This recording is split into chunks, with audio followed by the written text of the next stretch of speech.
bismillaahi raxmaani raxiim kulanti haboon nabada wadayaal halkani waa ogaal TV ku soo dhawaada wararka caalamka iyo kuwa Soomaalida qodobada warkan ugu waaweyn waxaa kamid ah Sheekh Aadan Madoobe oo go'aan ka gaaray arinta xildhibaanada gobolka Gado. Al-Shabaab ayaa soo bandhigtay jab culus oo ay gaasiyeen ciidanka Burundi.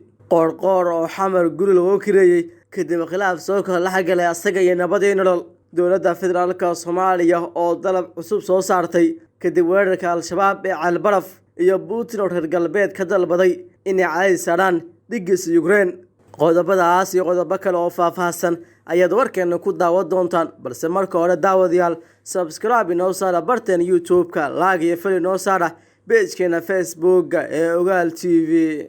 ayna ku bilownay daawadayaal Sheekh Aadan Madoobe ayaa go'aan ka gaaray arinta xildhibaanada gobolka Gado. Gudoomiyaha golaha shacabka Sheekh Aadan Madoobe ayaa go'dood furay kala fadhiga koowaad kulankii sideedaad ee baarlamaanka federaalka Soomaaliya, waxaana ka soo qayb galay 157 xildhibaan kuwaas oo ansixiyay ajendaha maanta oo ah xulista guddiga doorashada madaxweynaha ee 10 xubnood. wuxuu sheegay in shaqada ugu weyn horta baarlamaanka ay tahay doorashada madaxweynaha, isla markaana ay doonayaan inay si degdeg ah u qabsoonto. Sheekh Aadan Madoobe ayaa xildhibaanada ka codsaday in 10 xubnood iska dhex doortaan si waafaqsan nidaam dheelitiran. wuxuu sidoo kale sheegay in xubnood ay ku saleysan yihiin matalaadda maamul goboleedyada, sidoo kalena ugu imaadana aqalka sare oo asna go'dood uga bilow kulan ay ku dooranayaan doorashada madaxweynaha. Gudoomiyaha baarlamaanka ayaa intaas ku daray in maanta tirada guud ee gudbida noqon doonto 17 xubnood ee guddoonka baarlamaanku magacaabi doono xubnaha dheeraadka.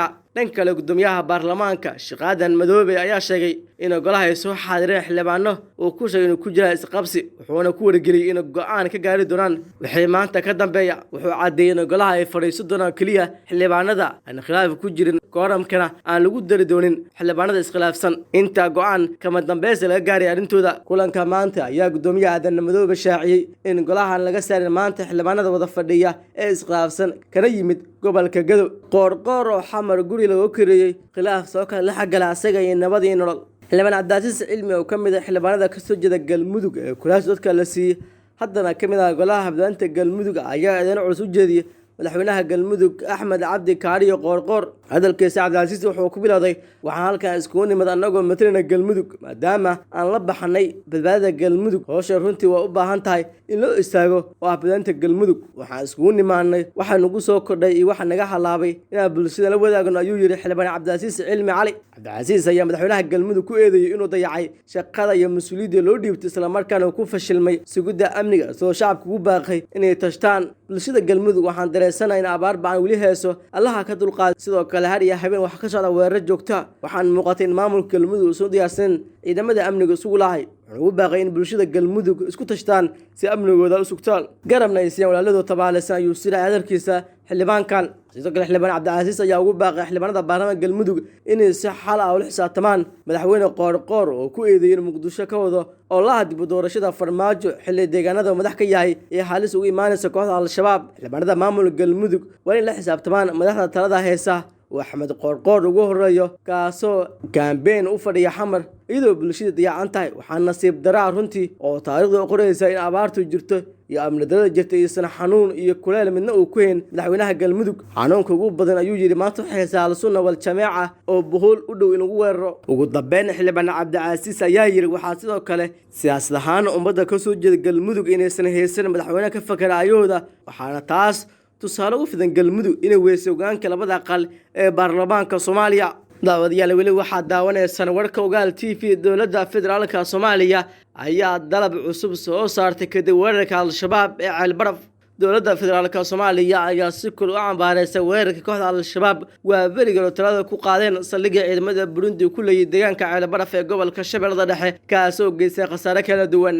qoraal ka soo baxay wasaaradda arrimaha dibadda ayaa waxaa lagu sheegay in weerarkaas ku bilowday qaraxyo uu ahay mid fool xun, ayuu sidoo kale tacasi u dirtay shacabka iyo dowladda Burundi oo ay waxyaalo ka soo gaartay ciidankooda. saxaafadeedka wasaaradda arrimaha dibadda Soomaaliya ayaa sidoo kale beesha caalamka loogu sheegay in Kooriyaan taageerada siiyaan ciidamada dowladda ee kuwa midowga Afrika ee wada howlgallada ka dhanka Al-Shabaab. dowladda Soomaaliya faahfaahin dheeraad ah kama bixin khasaare rasmi ah ka dhashay weerarka oo ay guul ku sheegteen kooxda Al-Shabaab. sidii wareysay warbaahinta Al-Shabaab 173 askari ayaa ciidamada Burundi loogu daa weerarka Caalbaraf, waxaana jirta askar nolosha lagu qabtay inkastoo aysan tiradooda shaacin. Al-shabaab waa berigii hore Talaadada shalay ayaa kooxda jiha kasta kasoo weerartay xero weyn ee ciidamada Burundi ATMIS ku leeyihiin deegaanka Ceelbaraf, waxaana weerarkaasi ku bilowday qaraxyo ismiidaamino joogto ah. Warbaahinta kooxda ayaa baahisay sawirro badan oo laga qaaday meydadka ciidanka ATMIS ee laayay oo dadsan xerada, gaadiid iyo rasaasi dhammaan saahida ciidamada xerada taalay ayaa waxay gacanta u gashay kooxda Al-shabaab. Maxay tahay sababta Axmed Madoobe ugu soo diray Muqdisho Maxamuud Sayid Aadan oo la helay? Madaxweyne ku-xigeenka koowaad ee Jubbaland Maxamuud Sayid Aadan iyo uu hogaaminayo ayaa maanta soo gaaray magaalada Muqdisho ee caasimadda ummadda Soomaaliyeed. Madaxweynaha uu hogaaminayo ayaa waxaa garoonka diyaaradaha ku soo dhaweeyay mas'uuliyiin ka tirsan dowladda federaalka iyo dadweyne kale oo ka mid ah shacabka Muqdisho. Wuxuu ka gaabsaday inuu faahfaahiyo ujeedka safarkiisa Maxamuud Sayid Aadan, isagoo sheegay inuu dib ka faahfaahin doono. Warbaahinta ogaal ayaa heshay xog ah inuu u yimid Maxamuud Sayid Aadan sidoo uu qayb noqon lahaa ololaha doorashada uu ku jiro Siciid Cabdullaahi Dane oo haatan ka mid ah musharaxiinta ugu cadcaaday u taagan xilka madaxweynaha Soomaaliya. Guddiga qabanqaabada doorashada madaxweynaha tobanaad ee Soomaaliya oo maanta soo saareen guddoonka labada aqal ee baarlamaanka federaalka Soomaaliya iyadoo laga dhowrsigayo inay soo saaraan habraaca jadwalka doorashada madaxweynaha Soomaaliya. xildhibaanada golaha shacabka ee aqalka sare ee baarlamaanka Soomaaliya ayaa maanta kulamo gooni ay maanta yeesheen. Waxay iska soo xoreen guddiga qabanqaabada doorashada madaxweynaha Soomaaliya. Guddiga oo ka kooban 17 xubnood ayaa 10 ka mid ah waxaa iska soo dhaxulay xildhibaanada golaha shacabka, halka 6 xubnood ay soo xuleen xildhibaanada aqalka sare. Xubinta 17 ayaa waxaa magacaabay gudoomiyaha golaha shacabka. Xubnaha guddigan ayaa waxay diyaari doonaan qorshaha lagu dooran lahaa madaxweynaha muddo kooban, waxaana magacyada 17 xubnood ee guddiga ka kooban yihiin xubnaha ka socda golaha shacabka ayaa waxay kala yihiin xildhibaan Mawlid Cabdi Maxamed, xildhibaan Cali Xaaji Daahir, xildhibaan Nuur Mustafa Mukhtaar, xildhibaan Maxamed Ibraahim Macalimow, xildhibaan Maxamed Cali Nuug, xildhibaan Cumar Yuusuf iyo xildhibaan Firdowsi Maxamed Egaal. 3 xubnood ayaa ka dhiman xubnaha ka socda guddiga golaha shacabka, waxaana gudoomiyaha sheegay in saacadaha soo socota lagu soo dari doono xubnaha. dhanka xubnaha aqalka sare ka socda ayaa waxay kala yihiin Senator Cali Maxamuud Gacal, Senator Professor Cabdi Ismaaciil Samatar, Senator Cabdiqani Geele Maxamed, Senator Farxaan Cali Maxamed, Senator Ibraahim Ogaab Cusmaan iyo Senator Samsam Cabdullaahi Axmed. Si kastaba maalmahan ugu soo aadan ayaa waxaa la filayaa in lagu dhawaaqo xilliga la qabanayo doorashada madaxweynaha Soomaaliya. Al-shabaab ayaa soo bandhigtay jab culus oo ay gaarsiisay ciidanka ATMIS qaybtiisa Burundi ee xarunta ku leh Ceelbaraf ee gobolka Shabeellada Dhexe. Kooxda Al-shabaab ayaa soo bandhigtay sawirro muujinaya jab xoog leh ciidanka ATMIS qaybtiisa Burundi ee fadhigeedu ah deegaanka Ceelbaraf u geysteen kadib weerar culus oo berigii hore shalay ku qaadeen. Sidoo kale hoggaanka sare Al-shabaab ayaa dad ku nool deegaanka Ceelbaraf iyo hareerihiisa waxay u fasaxeen qaataan agabka yaala xerada oo ay kala wareegeen ciidanka Burundi oo aad looga laayay gudaha iyo hareeraha xerada.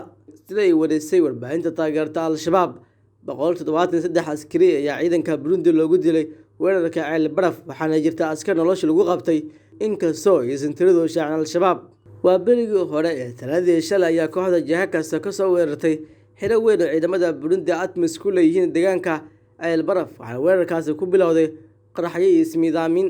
Inta la dila ma ahane askarta kale ku sugnayd xerada ayaa u baxsaday dhulka hoodka, waxaana Al-shabaab dadka deegaanka ku amray inay daba galaan ciidanka farxaday oo qoryaha ka soo furtaan, iyagoo u sheegay qof kasta qoriga uu soo furto waa asugu leeyahay. Durbadiiba shacabka waxay bilaabeen inay fuqsadaan guryaha ciidan ku dhex lahaayeen xerada Al-shabaab ay la wareegeen, waxaana sawirada la qaaday ka soo muuqday dad badan oo shacabka deegaanka ah oo xerada bilqaysanayay. Sidoo kale warbaahinta kooxda ayaa baahisay sawirro badan oo laga qaaday meydadka ciidanka ATMIS ee laayay oo daasana xerada, gaadiidka, rasaas iyo dhammaan saahida ciidanka ee xerada istaala ayaa gacanta u gashay kooxda Al-shabaab.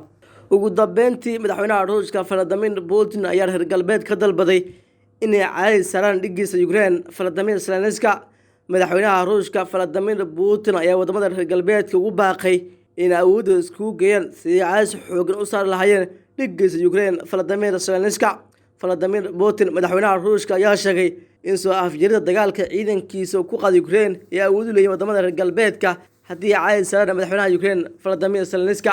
xiriirka taleefanka ee dhexmara madaxweynaha Ruushka iyo dhigiisa Faransiiska Emmanuel Macron ayuu hadalkaa ku sheegay. Wuxuu jiray muddo bil ah wada hadleen xukuumadda Moscow iyo Paris, waana tankeetay inay wada hadlaan labada gudoomiye. War ka soo baxay madaxtooyada Ruushka ayaa lagu sheegay in reer galbeed iska inatiriyaan soo afjarida dagaalka, taas beddelkeeda adeegsanayaan hadallo adag oo xaaladda ka sii dari karta.